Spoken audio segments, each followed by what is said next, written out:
सय्यदुल अंबिया वल मुरसलीन अम्मा बाद फ़अऊज़ु बिल्लाहि मिनश शैतानिर रजीम बिस्मिल्लाहिर रहमानिर रहीम व अंतुम अअलमु इन कुंतुम मुमिनीन सदक़ल्लाहुल अज़ीम। कि वो मुअज़्ज़ज़ थे ज़माने में मुसलमान होकर, वो मुअज़्ज़ज़ थे ज़माने में मुसलमान होकर और हम ख़ार हुए तारीक़े क़ुरान होकर। हज़रात, आज मेरी गुफ्तगू का मौजू मुसलमानों की तबाही और उसका इलाज है। आइए इस मौजू के तहत हम अपने शानदार माजी पर एक नज़र डालकर मुस्तक़बिल की तअमीर व तरक्की का सामान तलाश करें। कुरान करीम में इरशाद रब्बुल जलाल है व अंतुम अअलमु इन कुंतुम मुमिनीन, कि तुम ही सरबुलंदी हो अगर तुम मोमिन हो। ये इरशाद बारी हमारी पूरी तारीख का इख्तिसार है और इसी में हमारी तरक्की का राज मुज़म्मर है।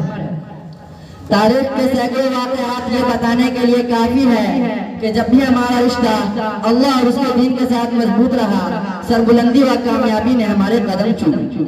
और जब कभी इस रिश्ते में किसी तरह की कमजोरी या नाकामी आई तो हम इज्जत और रहमत के आसमान से ज़िल्लत व पस्ती के गार में जा गिरे। तारीख हमारे सामने जंगे बदर की मिसाल पेश करती है। जंगे बदर में जो कामयाबी हासिल हुई वो सिर्फ और सिर्फ इसी रिश्ता की मजबूती की बुनियाद पर हुई, क्योंकि कुफ़ारे मक्का तकरीबन 1000 थे और बड़े जोशो खरोश के साथ थे। उनके पास जंगी हथियार जितने भी मौजूद थे उस वक्त वो सारे उनके पास थे। इधर बेचारे मुसलमान बेसर सामान कुल तादाद 313, सवारी के लिए 2 घोड़े और 70 ऊंट है। एक पर 3-3, 4-4 आदमी सवार है। बाज़ तो पैदल ही सफर कर रहे हैं। किसी के पास नेजा और कमान है तो तलवार नहीं, किसी के पास तलवार है तो नेजा और कमान नहीं। अलगर्ज जब मकाम बदर पहुंचते हैं तो देखते हैं कुफ़ारे मक्का बुलंद मकाम पर ख़िमाज़न हो चुके हैं, जहाँ पानी की भी फरावानी है। बेचारे मुसलमानों को पस्त और रेतीली जमीन पर ख़िमाज़न होना पड़ा, ऐसी जगह पर कि अगर किसी को प्यास लगे तो पीने को एक घूंट पानी न मिले। लेकिन जंग के अंदर जब मकाम बदर पर जब लड़ाई शुरू होती है, जब जंग शुरू होती है तो कुफ़ारे मक्का गाजर मूली की तरह काटे जाते हैं। कुफ़ारे मक्का का सबसे बड़ा सरदार अबू जहल जो बच्चों के जरिए मुआज़ और मुअव्विज़ के जरिए मारा जाता है और अब्दुल्ला इब्न मसूद रज़ियल्लाहु अन्हु उसके सर को जिस्म से जुदा करते हैं। इस्लाम के नौजवानों, क्या आप जानते हैं अब्दुल्ला इब्न मसूद रज़ियल्लाहु अन्हु कौन थे? ये वही सहाबी हैं जिसे मक्का के शेर ने उसी अबू जहल ने मारते मारते बेहोश कर दिया था। लेकिन आज मैदान जंग के अंदर वही अब्दुल्ला इब्न मसूद अबू जहल का सर जिस्म से जुदा करते हैं। उमय्या इब्न खल्फ अबू जहल के बाद कुफ़ारे मक्का का सबसे बड़ा सरदार समझा जाता है।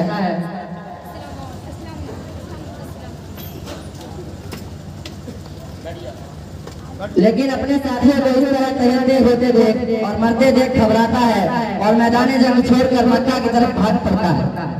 लेकिन बिलाल हबशी रज़ियल्लाहु अन्हु उसके पीछे भागते हैं, करीब पहुंच जाते हैं। उमय्या इब्न खल्फ घबराता है और घोड़े से नीचे गिर जाता है, पेट के बल लेट जाता है और शोर मचाता है, माफी मांगता है, अमन चाहता है। लेकिन बिलाल हबशी रज़ियल्लाहु अन्हु उसके पेट के नीचे से तलवार चला देते हैं और उसको जहन्नुम नसीब कर देते हैं। मिल्लत इस्लामिया के नौजवानों, क्या आप जानते हैं, क्या आपको मालूम है बिलाल हबशी रज़ियल्लाहु अन्हु कौन था? उसी उमय्या इब्न खल्फ के गुलाम थे। जब इस्लाम कबूल किया तो मक्का के अंदर दोपहर के वक्त तपती हुई लेने पर लिटाकर पत्थर की बड़ी बड़ी चट्टानें रख देता था ताकि ये हरकत ना कर सके। रात को जंजीरों में बांधकर कोड़े लगाए जाते, अगले दिन उनको गर्म जमीन पर लिटाकर और ज्यादा जख्मी किया जाता ताकि इस्लाम से फिर जाए या यूं तड़प तड़प कर मर जाए।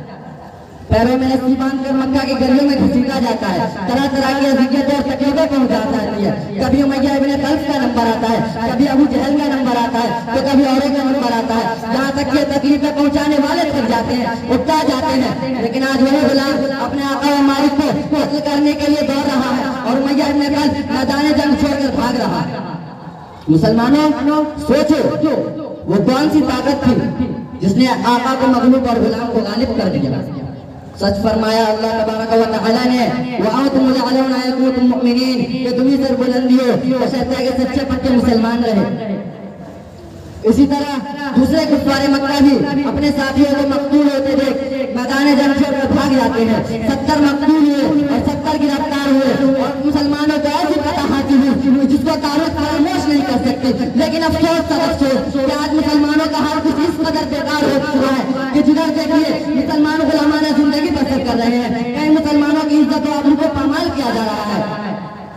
हजरात, आज हम और आप इंग्लिश को नहीं जानते, हालांकि इंग्लिश एक वक्त में मुसलमानों की सबसे बड़ी ताकत और हुकूमत थी और वहाँ तकरीबन 7.5 साल मुसलमानों की हुकूमत रही है और आज वहाँ एक भी कलमा पढ़ने वाला नजर नहीं आता है।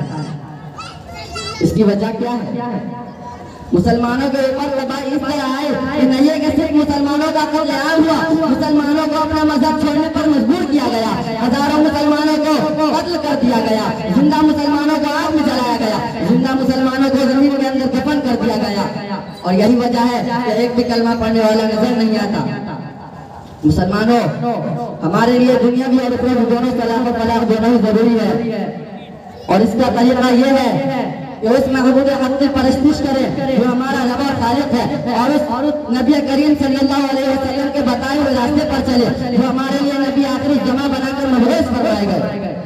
असहाबे किराम के नक्शे कदम पर चले, जिनके आंखों में झलकती हुई तस्वीर इबादत थी, जिनके होठों में चलती हुई कुरान की इबादत थी, जिनका दिल छलकता हुआ सावर